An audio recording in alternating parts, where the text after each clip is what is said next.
Back اور ابھی آپ کو بتائیں فیصل آباد میں 6 روزہ ادبی میلے کا آغاز ہو گیا۔ پنجاب آرٹس کونسل فیصل آباد اور پاک برٹش آرٹس کونسل کے اشتراک سے انعقاد کیا گیا۔ پہلے روز شاعروں، ادیبوں اور رائٹرز کو ان کی ادبی خدمات کے اعتراف میں ایوارڈز دیے جا رہے ہیں۔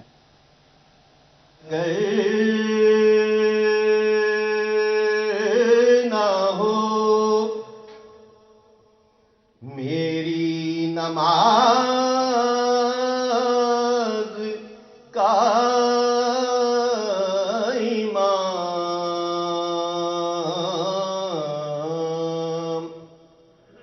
شوق تیرا اگر نہ ہو میری نماز کا امام،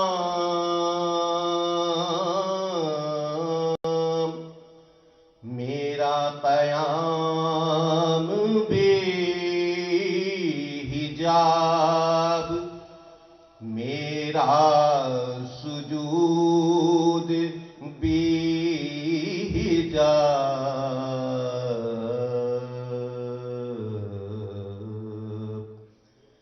لوح قلم بھی تو، تیری نگاہ ناز سے دونوں مراد پا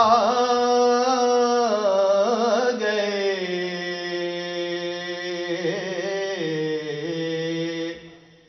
تیری نگاہ ناز سے دونوں مراد پا گئے، عقل غیاب و جستجو، عشق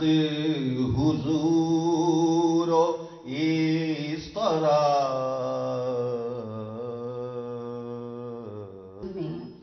مخلص و حق آشنا احباب کی تعظیم میں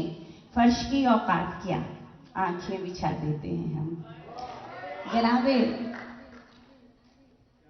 ڈاکٹر یونس امین صاحب، جناب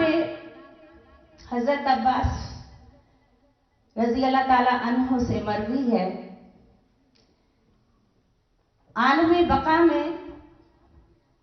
درجات بلند ہو جائیں گے چند لمحات میں، حیران ہو کر اللہ سے سوال کیا جائے گا کہ میں نے ایسا کیا کیا یہاں جہاں ماں اور باپ پہچاننے سے انکاری ہو جاتے ہیں، یہاں میرے درجات بلند ہو گئے ہیں۔ تو بتایا جائے گا کہ وہ نیک صالحہ تربیت یافتہ اولاد جو دنیا میں چھوڑ کر آئے ہو، وہ وہاں استغفار کر رہی ہے، مسافر خانے تعمیر کر رہی ہے، غربا کو کھانا کھلا رہی ہے، پیاسی کو پانی پلا رہی ہے، مسکین کے سر پہ ہاتھ رکھ رہی ہے، یتیم کو تحفظ دے رہی ہے، تیرے درجات یہاں بلند ہو رہے ہیں۔ ڈاکٹر صاحب، دعا یہ نہیں ہوتی کہ کوئی ہاتھ اٹھا کر کہے کہ اللہ تیرا بھلا کرے، دعا یہ ہوتی ہے کہ تیرا دل کہے کہ یہ کتنا اچھا انسان ہے۔ مجھے یاد ہے عید کی وہ چاند رات جب بہت سے قلم کار جو الفاظ کے ذخیروں سے مالا مال معیشت کی بھٹی میں جلے ہوئے چاند کو تک رہے تھے کہ بچوں کو کپڑے کہاں سے دلوائے جائیں، کہ اتنے میں پی بی اے کے پلیٹ فارم سے زکوٰۃ اور خیرات کی نہیں عید تحفے کی بات آئی، اور میں نے دیکھا کہ گھروں میں عید کے نام پر ایک اچھے خاصے پیسے گئے، اور وہ مسکراتا ہوا ادیب، وہ مسکراتا ہوا قلمکار جو چند لمحے پہلے چہرے سے افسردگی لیے بیٹھا تھا، مسکراتا ہوا جب وہ بازار اپنے بچوں کو لے کر گیا تو جناب یونس امین صاحب فرشتے مسکرا رہے ہوں گے، اور آپ کی والدہ کے سر پر میرے اللہ نے وہ ردا رکھی ہوگی۔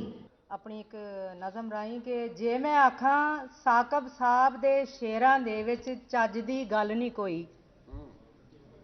ਜੇ ਮੈਂ ਆਖਾਂ ਸਾਕਬ ਸਾਹਿਬ ਦੇ ਸ਼ੇਰਾਂ ਦੇ ਵਿੱਚ ਚੱਜ ਦੀ ਗੱਲ ਨਹੀਂ ਕੋਈ, ਇੱਕ ਇੱਕ ਮਿਸਰਾ ਬੈਰ ਤੋਂ ਖਾਲੀ ਦੇ ਰਿਹਾਲੀ, ਇੱਕ ਇੱਕ ਮਿਸਰਾ ਬੈਰ ਤੋਂ ਖਾਲੀ ਦੇ ਰਿਹਾਲੀ, ਵਰਤੀਆਂ ਹੋਈਆਂ ਸੋਚਾਂ ਵਰਗੇ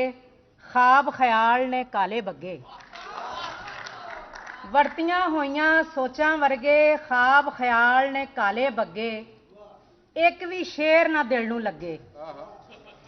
ਇੱਕ ਵੀ ਸ਼ੇਰ ਨਾ ਦਿਲ ਨੂੰ ਲੱਗੇ, ਇਹ ਸਭ ਝੂਠ ਏ,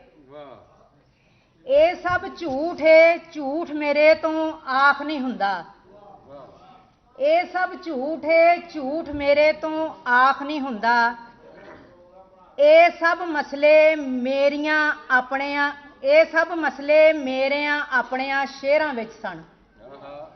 ਇਹ ਸਭ ਮਸਲੇ ਮੇਰੇ ਆਪਣਿਆਂ ਸ਼ੇਰਾਂ ਵਿੱਚ ਸਨ, ਪਰ ਹੁਣ ਘੱਟ ਨੇ, ਘੱਟ ਕਿਉਂ ਨੇ, ਤੇ ਅੱਜ ਸਟੇਜ ਤੇ ਇਹ ਆਖਣ ਦਾ ਪਲ ਆਇਆ ਏ, ਅੱਜ ਸਟੇਜ ਤੇ ਇਹ ਆਖਣ ਦਾ ਪਲ ਆਇਆ ਏ, ਸੱਚ ਤੇ ਇਹ ਵੇ ਨਈਮ ਸਾਕਬ ਦੇ ਸ਼ੇਰ ਨੂੰ ਪੜ੍ਹ ਕੇ ਸ਼ੇਰ ਆਖਣ ਦਾ ਵੱਲ ਆਇਆ ਏ, ਸੱਚ ਤੇ ਇਹ ਵੇ